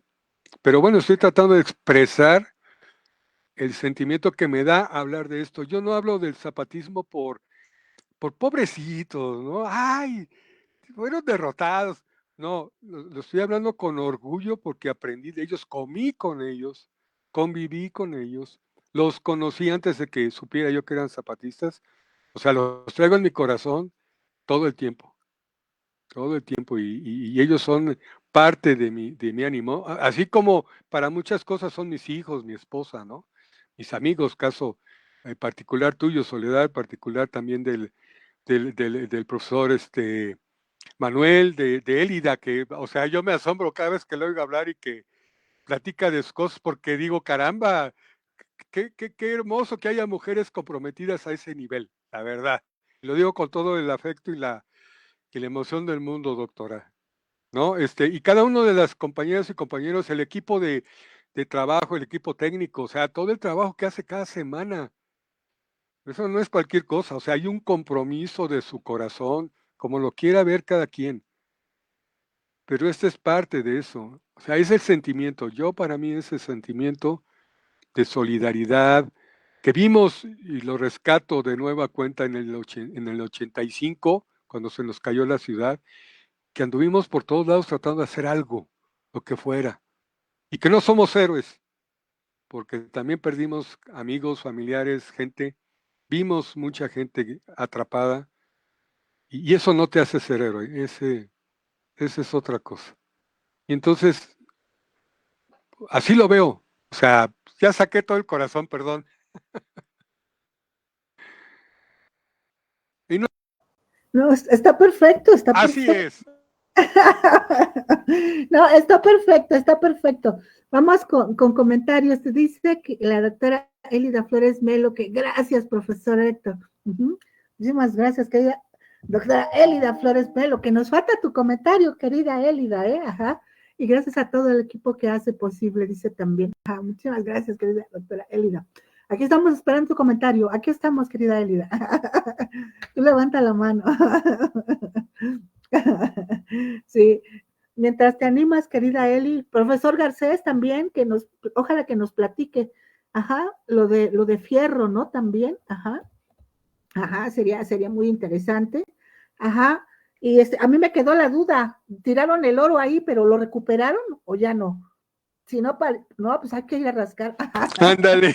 ¿Por qué crees que dice que hay oro tirado por cada y todo? Y hubo un tiempo, mi abuelo lo hizo, mi abuelo materno, andaba buscando tesoros por todo el país. Y un amigo también de Guerrero, que por cierto entró y ya no pudo quedarse, no sé qué pasó, supongo que es la señal, él se dedicó a andar buscando, ¿no? Y encontraba pedacitos de tornillos, pedacitos de tuercas, que una cosa que no servía, porque sí, o sea, hubo mucho dinero que se tuvo que guardar, no había banco y tampoco había posibilidades de llevarlo a algún lugar y lo enterraban, ¿no? De hecho, dicen por ahí en el campo que si llegas a ver en la noche algo que brilla, pues es el gas que produce el oro, ¿no? Cuando está dentro de la tierra. Y hay gente que ha tenido suerte y ha encontrado esas vasijas de barro o de fierro también, metálicas, y pues así ha sido. Y parece ser que como lo repartió y lo aventó así, pues está dividido ahí por muchos lados. Imagínate, ya se secó y se volvió a llenar de tierra y dice, no, pues ya, por ahí anda, por ahí anda. Sí, por ahí, ya alguien tendrá la suerte o ya. imagínense unos cuantos centenarios por ahí suficientes para una gran cantidad de armas en aquel entonces, ¿no? Sí, Imagínate las armas de sí, Blinda. sí, sí. Fíjate que bueno, hay muchas historias y ojalá que un día hagamos un programa de las historias de los pueblos con respecto a este tipo, ¿no? Los tesoros, los que buscan, las leyendas, etcétera, etcétera, porque hay un montonal, ajá. Fíjate que mi abuelito nos platicaba precisamente de hecho, y nos platicaba de gente que había encontrado, e incluso de gente que había fallecido, al encontrar precisamente por estos gases. Eso siempre nos decía abuelito, si se encuentran algo, hijos, primero van a cubrirse, van a ventilar, hasta instrucciones teníamos, porque eran comunes las historias de la gente que se encontraba sus oros, sus tesoros, y era tanto que abuelito nos cuidaba, decía, si se encuentran hijos, tengan cuidado, primero hay que ventilar bien, pónganse sus paliacates, lo van a humedecer, lo colocan, y ya después, porque esos gases, porque ves que decían, es que ese oro estaba maldito, estaba quién sabe qué, lo cuidaba el malvado, el maligno, ¿no? El abuelito nos explicaba, no, hijos, era un hombre muy culto, mi abuelito, o sea, no son los gases que se generan, y así, y así. Entonces, te quedan, por supuesto, con estas historias, y creció uno con las historias de los abuelitos, que era imposible que no hiciera yo la pregunta, ¿lo encontraron o no lo encontraron? Ajá, ya tendremos. Tenemos comentarios de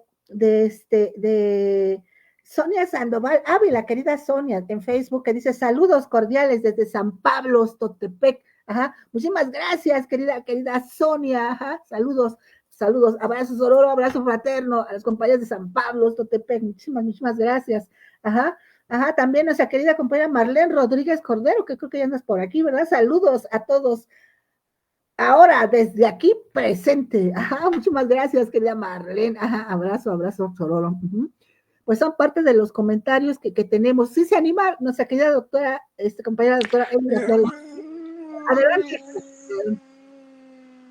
A ver, ¿nos quieres comentar algo? Adelante. Sí, tenía yo aquí apuntado a lo que me surgió de lo que tú decías hace rato. Bueno, hay dos elementos de la justicia. Uno es la ius naturalis y el otro es la ius romanorum. La ius naturalis es la que nuestros ancestros antes de la guerra de los españoles tenían. Y no es solamente aquí en México, sino en toda América Latina y los países que fueron, por supuesto, conquistados, ¿no? Y la ius romanorum, que es la justicia venida de Roma, y que, bueno, ustedes saben que era Hispania, que había sido dominada por los romanos, al igual que después fue por los moros. Entonces, la justicia, el derecho romano, ajá, el ius romanorum, hacían y tienen una forma de pensar al sujeto, objeto de la justicia. Y precisamente esa justicia romana no encaja con la justicia indígena o campesina, porque no son sujetos de ello. Y ese fue el problema que generó las leyes de lo que era Castilla con respecto a cuando llegan acá, porque la gente de aquí no entendía ese proceso de tanto rollo, discursos, anotadas, cuando la justicia aquí era pronta y expedita. A ver, ¿hiciste mal? Órale. Hay un grupo indígena que ya no, bueno, sus derivados son los tepehuanos, es un grupo de guerrero. Ellos a los hombres infieles les cortaban las orejas, ¿no? O sea, y no los mataban, les cortaban las orejas. Ahí andaban con su oreja mocha porque habían sido infieles. Ajá. Y no estoy diciendo que hagamos eso, pero era una manera en que ese grupo en particular trataba de controlar esta cuestión de tener relaciones con una persona que no era la que te tocaba, digamos, ¿no? Aquí por eso, ustedes véanlo, si no, ya se hace muy poco y ya también en Guerrero, en la zona de la Costa Chica donde yo estuve, es el pedimento, ¿no? Aquí ya muy pocos lo hacen, pero el pedimento era un compromiso que hacía la familia del uno con la familia del otro para apoyar a la nueva pareja. Y ahora, pues te casas, chido, ¿no?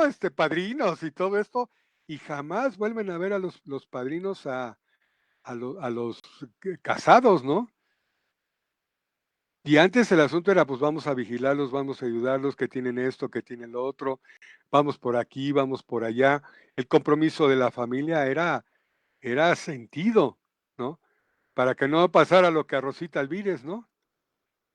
Que el muchacho la sacó a bailar, no quiso, la sacó porque ella quería con el ostro, y resulta con que nomás 3 tiros se dio. Y andaba de suerte, dice el corrido, porque solamente de las 3 balas, una era de muerte, ¿no? Entonces, digo, son cosas chuscas, pero son parte de la idiosincrasia que tenemos, y de ahí viene eso de burlarnos. Nosotros nos burlamos de todo, y eso es lo que nos envidian los que no son de México, particularmente los anglosajones, se asombran de que nos burlamos o jugamos y bailamos con la muerte, ¿no? Y a nosotros eso ni nos preocupa. Pero bueno, ahí está. Sí quería hacer esa diferencia entre las leyes de estos jueces que tú bien has mencionado, que no entienden, y por eso no se ha podido cuajar las leyes propuestas en San Camachén, porque bueno, ¿y qué quieren decir con esto? ¿Y por qué esto? Es que en español esto significa, y puede significar, y puede decir, pues ya tronaron. Por eso no se pudo ir más allá, porque el mestizo no entiende la forma de un pensamiento diferente al suyo, ¿no? O sea, yo le dije a una compañera recientemente, 2, 3 días, es que yo no pienso como tú, no puedo hacer las cosas como tú, porque ya traigo una trayectoria desde hace tiempo que ya, o sea, mi sujeto objeto de estudio ya está visto de otra manera, y constantemente estoy aprendiendo que voy bien, pero además que tengo que agregar y agregar y agregar y agregar, o sea, diría Piaget, en construcción, ¿no? Y diría Paulo Freire, estoy quitándome mi educación bancaria. Pero bueno, ya hablamos de muchas cosas. Sí, fíjate precisamente con lo que comentas. ¿Quién se anima, puede levantar la mano? Ya me faltan unos comentarios todavía por ahí. Ajá, maravillosos participantes y participantes. Fíjate que comentaba hace ratito la cuestión de hacer de generar una política de izquierda en específico, alejándonos del patrón neoliberal, no de hacer política. Como mencionábamos en la pasada, ¿no? O sea, hablabas de los chuchos, ¿no? En específico, que vamos, o sea, tuvieron supuestamente, incluso en lo de la liga, ¿no? 23 de septiembre, etcétera, etcétera. Y después vino el cambio. Y decíamos que se da desde lo más pequeñito a veces hasta lo más alto. Y también hay que reconocer que hay gente extraordinaria que desde lo más pequeñito se integra hasta lo más grande, y que precisamente es lo que necesitamos. Fíjate que me llama mucho la atención, y hacía la pregunta, y de lo del EZ que nos deja, y también me llama la atención lo que acabas de comentar respecto a las formas de hacer justicia, o de acomodar una sociedad. No recuerdo, igual que tú ahorita, no recuerdo exactamente en dónde, pero leí en alguna ocasión de las comunidades indígenas que mencionaban en específico que cuando alguien se desviaba, cuando alguien se emborrachaba por allá, o alguien se ponía violento, no necesariamente era que lo estaban castigando, sino la comunidad, los maestros, los mayores, se reunían porque sentían que habían fallado como comunidad. Le fallamos como comunidad, algo le faltó, porque se está comportando mal. ¿Qué no tuvo? ¿Qué le ha faltado? Y lo observaban desde más jóvenes, y entonces ya los acercaban y veían que les está faltando, y les prodigaban mucho amor. Decían, probablemente le faltaron abrazos, probablemente le faltó atención, probablemente se ha sentido muy solo. Y los llenaban de atención y de amor su comunidad, para que ellos comprendieran, y esa era su metodología específica. Y como los jóvenes crecían también en ese sentido, por supuesto que llegaban a una comprensión entre el diálogo, el cariño, la atención y el amor. Ajá. Pero ellos estaban conscientes que esta sociedad falló en algo.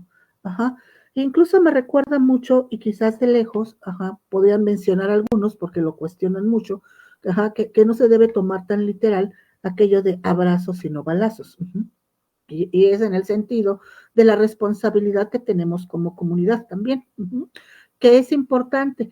Estamos, por supuesto, somos muchísimos, no funcionamos igual, y sin embargo sí es importante estos pequeños detalles que los podamos ir recobrando, porque sería parte también, si lo queremos ver, uh-huh, de una forma de hacer justicia en una comunidad, ajá, en una comunidad de corazón, ajá, que tiene las diferencias con respecto, por ejemplo, a del derecho romano, que de ahí viene todo, de ahí se desprende todo el derecho, uh-huh, el derecho actual, etcétera, etcétera. Ajá. Miren, las leyes son hermosas y realmente se hicieron, ajá, para que podamos vivir en sociedad, ajá, que podamos sobrevivir en comunidad. Recordemos que nadie, absolutamente nadie puede vivir solito. Ajá. No, siempre vamos a necesitar de los demás. Uh-huh. Aunque vivamos encerrados, nuestra ropa, nuestro calzado, lo que llega de comida, etcétera, etcétera. Ajá. Entonces, hasta el libro que vas a leer tuvo trabajo allá afuera. Uh-huh. Entonces, eso es muy, muy importante, pero pues también tenemos que revisar, ajá, nuestro hacer, nuestro sentir, ajá, y que finalmente, si el derecho está hecho para la comunidad, el problema es cómo se ha ido viciando. Es esta comunidad y este sistema en específico que ha enseñado que entre más tienes, más vales, y si no tienes, pierdes valor. Ajá. Ya no es que valgas como ser humano por tus características específicas. Eres un maravilloso dibujante, eres un maravilloso poeta, eres un maravilloso cirujano, ajá, eres un maravilloso pintor, eres un maravilloso albañil, ¿no? O sea, pierdes ese maravilloso valor. O sea, ¿cuánto tienes? No me importa qué haces, qué sientes, cuánto tienes, eso es lo que vales, ¿no? Entonces, eso marca esa diferencia. Ojalá que nos regalaran un comentario, uh-huh. Me gustaría muchísimo, ajá, de qué nos deja el EZ, ajá.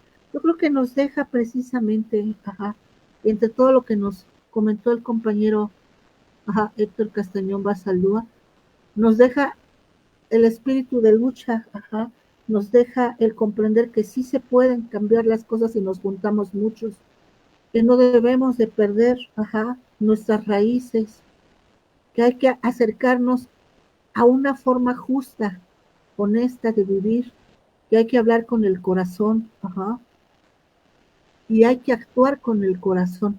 ¿Quieres mandarnos un mensajito, comentarnos algo todavía, Héctor? Adelante. Sí, mira, para entender un poco, quería yo desde hace rato dar un ejemplo.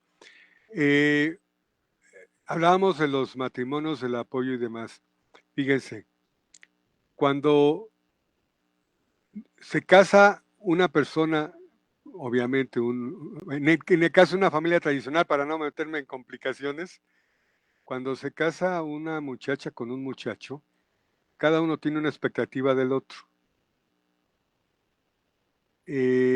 Imagínense que el muchacho esté, por la razón que quieran, en contra de la familia de la muchacha. Y que todo lo que va a hacer es que ya su esposa no vaya a convivir con su familia. Otra, pues la muchacha, como no está a gusto, pues se busca otra pareja que la quiera más, pero sigue con su pareja. Ajá. No está en la casa la pareja de la muchacha. Y también si le ponemos una estrellita al esposo y le ponemos que pues como no lo entiende la mujer y sigue con la necia de seguir viendo a su papá y a su mamá, pues yo también me la busco. ¿Qué pasó con esa familia recién integrada? Al tiempo, no estoy hablando en el momento que se casaron, sino al tiempo. Desintegraron toda la familia. Así pasó en Chiapas y así pasa en nuestro mundo y así pasa en nuestro entorno. Entra una persona a perjudicar, y ya se amoló la historia que tenía esa familia, que tanto trabajo le costó lograr lo que tiene. Así fue como se metieron.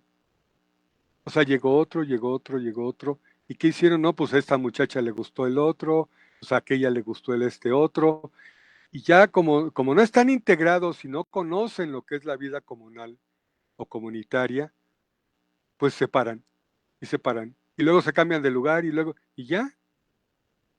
Decían los abuelos antes, me acuerdo, los nietos y los hijos son la bendición, ahora ya no. Eso es un rompimiento de un núcleo social familiar, porque hacia dónde nos va a llevar esta situación de los chicos, chicas, personas también mayores, que ya tienen perrijos, ¿no? Cuando no pueden ser perrijos, o son perros o son hijos. Entonces, en nuestra mente circulan un montón de palabras que como vienen de fuera, empezamos a creer que es cierto. Y así está, es por eso el ejemplo del matrimonio, ¿no? Que internamente, siendo externos, rompen a la familia, que estaba bien. Así lo veo. Y bueno, pues ya no les digo más porque estoy hablando de muchas cosas del corazón que aprendí allá y que sigo aprendiendo y que sigo viendo con mis compañeros. Estoy muy emocionado de lo que vi el domingo. Muy, muy, muy, o sea, me revivió muchas cosas. Y lo que necesitamos es salir desde el corazón. Y vimos, para cerrar, hicimos una ceremonia muy breve de pedir a los 4 vientos, a las 4 orientaciones, que esto funcione bien, ¿no? Porque tenemos que poner todo de cada quien para que esto funcione. Queremos que no sea nada más este sexenio, sino que siga más si hay compromiso. Gracias. Muchas gracias, estimado, querido compañero, camarada Héctor Castañón Basaldúa, el profesor Héctor Castañón Basaldúa. ¿Qué tal, Hermoso programa, ¿verdad? Nos hace reflexionar, nos hace pensar. Quizás el logro más grande que tiene el neoliberalismo es que nos ha hecho sentir solos, nos ha llevado al individualismo. Recordemos que el arma más poderosa de esta derecha y de este neoliberalismo es precisamente el individualismo. Lo que ha abatido es precisamente la vida en comunidad. Entonces es importante que sepamos que no estamos solas ni solos. Somos parte de esta maravillosa sociedad que en conjunto podemos ir trabajando, construyendo, metamorfoseando y, ¿por qué no?, también mirar hacia atrás y vincularnos a este camino amoroso. Sigamos el camino amoroso. Nuestra palabra, nuestro sentimiento, nuestro decreto, si lo queremos ver así. Pues muchísimas gracias, les vamos a agradecer muchísimo. Nos vemos el próximo jueves, por supuesto, claro que sí, con otro tema. Aquí la doctora Elida Flores Melo, hoy no nos regaló su palabra, pero nos la va a regalar en el que sigue, Es extraordinaria, siempre. Incluso le mandó saludos aquí al profesor, a todos, muchísimas gracias. Y el profesor Héctor Castañón también le envía saludos a la doctora. Muchísimas gracias. Agradecemos a todas y todas nuestras queridas compañeras, compañeros, amigas, amigos, camaradas que se encuentran en el panel en vivo, por supuesto. Muchísimas gracias, querida Aleida Zuc, muchísimas gracias, Alejandra Sánchez, Alex, Andrea Liliana Juárez, muchísimas gracias, querida doctora Elida Flores Malo también, el profesor, por supuesto, el profesor Héctor Castañón Basaldúa, claro que sí, querida Isabel Malpica, muchísimas gracias, querida Isa, al equipo técnico, muchas gracias, Jesús Hernández, Jesús Onofre, muchas gracias, Marisol Flores, muchas gracias también, Marlene Rodríguez, muchas gracias, querida Tuga también, muchísimas gracias, acá también está Nicté también, mira, muchísimas gracias, querida Nicté, abrazos, Odoro. Pues agradecemos muchísimo, pasen excelentísima noche, ya saben que este es su espacio, nos vemos el próximo jueves. Soy Soledad Palma Vázquez, Milpa Morena en Movimiento, militantes y simpatizantes en Movimiento, les agradece. Abrazo sororo, abrazo fraterno. Excelentísima noche.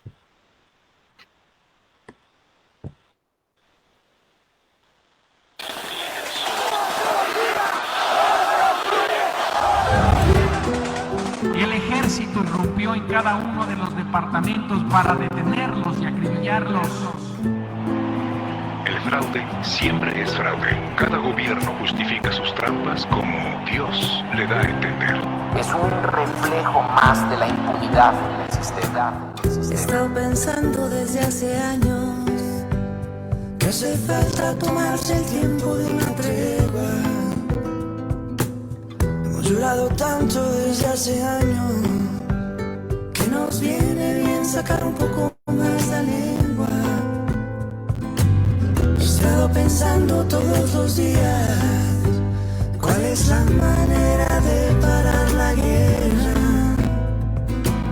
He estado pensando cuánto falta la alegría, cuál es la enseñanza que el dolor encierra.